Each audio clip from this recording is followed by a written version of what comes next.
RL বা Ringer's লেটেক্টা saline রোগীর শরীরে দিলেই দেখা দিচ্ছে একাধিক উপসর্গ। কখনো রোগীর জ্বর আসছে তো কখনো কাঁপুনি। মেদিনীপুর মেডিকেল কলেজ হাসপাতালে চিন্তা বাড়ছে ওয়ার্ডে কর্মরত জুনিয়র ডাক্তারদের। স্যালাইনের গুণগত মান নিয়ে সংযত করা হতে পারে আশঙ্কা জুনিয়র ডাক্তারদের। বারবার ঊর্ধ্বতন কর্তৃপক্ষকে জানিয়েও কোনো ব্যবস্থা নেওয়া হয়নি বলেই অভিযোগ জুনিয়র ডাক্তারদের। অতি সম্প্রতি কর্ণাটকায় প্রসূতি মৃত্যুর জন্য এই রাজ্যের স্যালাইন প্রস্তুতকারক সংস্থা পশ্চিমবঙ্গ ফার্মাসিউটিক্যালকে কাঠগড়ায় তুলে ইতিমধ্যে কালো তালিকাভুক্ত করে পথে হেঁটেছে কর্ণাটক সরকার। আর ঠিক সেই রিঙ্গার্স ল্যাকটেড বা আরএল স্যালাইনকে এবার কাঠগড়ায়। এমনকি মেদিনীপুর মেডিকেল কলেজ হাসপাতালে যে আরএল রোগীদের দেওয়া হচ্ছে তা সরবরাহ করছে এই সংস্থায়। উল্লেখ্য, বছরখানেক আগেই আরএল স্যালাইন দিলে রোগীদের মধ্যে কাঁপুনির মতো উপসর্গ ঢুকে পড়ে। মেদিনীপুর, দুর্গাপুর সহ একাধিক জায়গায় নির্দিষ্ট ব্যাচের আরএলকে নট টু ইউজ করে দেয় স্বাস্থ্য দপ্তর। অতি সম্প্রতি রানাঘাটেও প্রশ্ন ওঠে এই আরএল স্যালাইনের গুণগত মান নিয়ে। বছর ঘুরতে না ঘুরতেই ফের আবারও একবার অভিযোগ। বারবার কেন এই ধরনের ঘটনা ঘটছে স্যালাইন প্রস্তুতকারক সংস্থার বিরুদ্ধে? রাজ্য সরকার কি আদৌ কোনো পদক্ষেপ করবে? এই প্রশ্নগুলোই তুলছে বিভিন্ন মহল।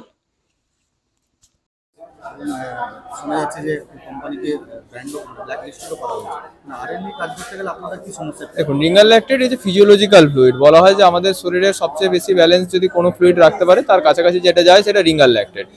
এবং রিঙ্গার ল্যাকটেডের গুণগত মান নিয়ে একটা অভিযোগের জায়গা সারা রাজ্যেই রয়েছে, শুধু মেদিনীপুর মেডিকেল কলেজ না, অনেক বছর ধরেই কথাটা বলা হচ্ছে। রিসেন্ট ক্ষেত্রে আমরাও প্র্যাকটিক্যালে দেখতে পাই, অনেক দিন ধরেই দেখছি, আজকে নতুন দেখছি এমনটা নয়, যে পেশেন্টদের আরএল চালালে অধিকাংশ ক্ষেত্রেই কাঁপুনি দিয়ে জ্বর আসছে, রাইগার হচ্ছে, অ্যাডভার্স রিয়াকশন হচ্ছে। সেক্ষেত্রে আরএল বন্ধ রাখতে হয় বা আমাদের ফ্লুইড চেঞ্জ করতে হয়।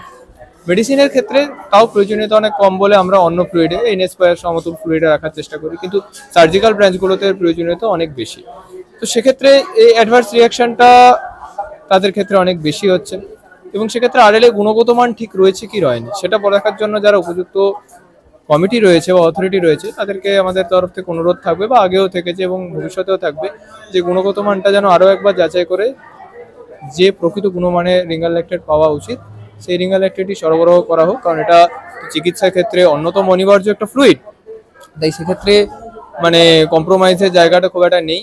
এবং সেই জায়গাতে হচ্ছে এই যে পেশেন্টের রাইগর বা অ্যাডভার্স রিয়াকশন যে ব্যাপারগুলো হচ্ছে সেই জিনিসগুলো যাতে যতটা সম্ভব কম করা যায় বা না করা যায় এবং বেস্ট পসিবল ট্রিটমেন্ট দেওয়া সম্ভব হয়, রোগীদের তরফ থেকে, সরকারের তরফ থেকে, চিকিৎসার তরফ থেকে, সব দিক থেকে এই অনুরোধ আমাদের রয়েছে।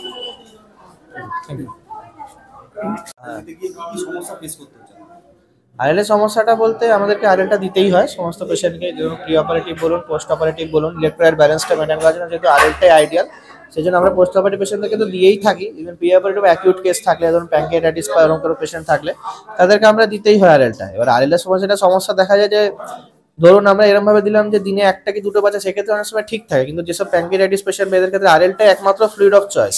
সেক্ষেত্রে অনেক সময় হয় যে কন্টিনিউয়াস যখন আরএল পাচ্ছে মাঝে মধ্যে পেশেন্টের কাঁপুনি দেখা যায়, রিয়াকশন দেখা যায়, জ্বর আসে, তখন আমাদেরকে বাধ্য হয় ওটাকে ডাউন শিফট করে রেটটাকে কমিয়ে দিতে হয়, বা হয়তো ওটাকে শিফট করে অন্য ফ্লুইডে যেতে হয়, হুইচ ইজ নট আইডিয়াল। কিন্তু আমাদেরকে মানে অবস্থা বুঝে ব্যবস্থার জন্য আমাদের এগুলো করতে হয়, যে কারণে একটু অসুবিধা হয় আর কি। কোয়ালিটির একটা ব্যাপার তো থাকতেই পারে, তার কারণ হচ্ছে মানে এবার সেটা আমরা তো অত বলতে পারবো না, কিন্তু একটা নিশ্চয়ই কিছু একটা হচ্ছে, কারণ যেটা প্রোটোকল সেই প্রোটোকল তো ফলো হওয়ার কথা, তাদের পেশেন্টের সেটাতেই উপকার হওয়ার কথা। কিন্তু যখন রিয়াকশন হচ্ছে এবং মাল্টিপল পেশেন্টের ক্ষেত্রে দেখা যাচ্ছে হচ্ছে, তখন মোস্ট লাইকলি যে সাপ্লাইটা আমরা পাচ্ছি সেটাতে হয়তো কিছু একটু কোয়ালিটির সমস্যা হচ্ছে। তো সেটা যদি দেখা হয় সেটা ভালো হয় আর কি, মানে চেক করে ব্যাপারটা সলভ হবে আর কি। হ্যাঁ, আমরা এই জিনিসটার ব্যাপারে আমাদের সিস্টাররা বলুন, আমরা তো ওয়ার্ডে থাকি, আমরাই ফেস করি, এবং সেটা বারবার বলা হচ্ছে যে আরএল এর জন্য এটা হচ্ছে। এটা মানে একটা নোন ফ্যাক্ট আর কি। হসপিটালের প্রত্যেকটা মানুষ এই ব্যাপারটাই জানে যে আরএল এই সমস্যাটা হয়, বিশেষ করে হসপিটাল সাপ্লাইতে। কিন্তু এটার জন্য মাঝে মধ্যে দেখা যায় যে মাঝে মাঝে একটা কিছু হলো, 1 মাস 2 মাস হয়তো কিছু হলো না, কিন্তু আবার সেই প্রবলেমটা আবার ফিরেই আসে আর কি। তো পুরো একটা ম্যাসিভ সাপ্লাই লাইন চেঞ্জের ব্যাপারটা মানে সবকিছু ঠিক হয়ে গেছে সেই জিনিসটা হচ্ছে না আর কি। তো এই জিনিসটা একটু দেখলে, যদি অথরিটি দেখে তাহলে ভালো হয় আর কি, জিনিসটা যদি দেখা যায়।